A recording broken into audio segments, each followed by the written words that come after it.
প্রিয় ভিউয়ার্স, আসসালামু আলাইকুম। আমি মোহেবুল্লাহ হুসাইনি হরিণখোলা দরবার থেকে একটা গুরুত্বপূর্ণ ভিডিও আপনাদের দেখাবো, সোশ্যাল মিডিয়া থেকে পাওয়া।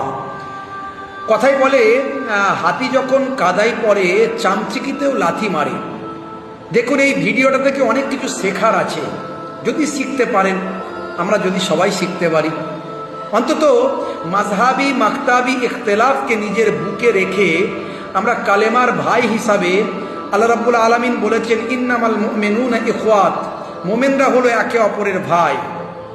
ফাসলিহু বাইনা আখাওয়াইকুম, তোমরা একে অপরের মধ্যে দ্বন্দ্ব মিটিয়ে নাও, ইসলাহ করে নাও।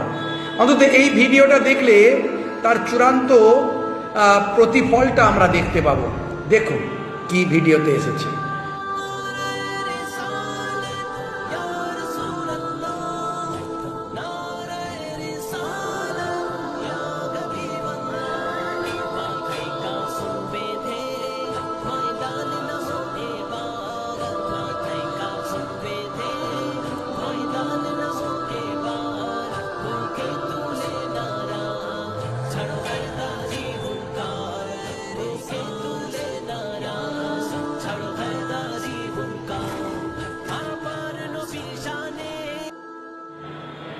শেয়ার করে ছড়িয়ে দিন।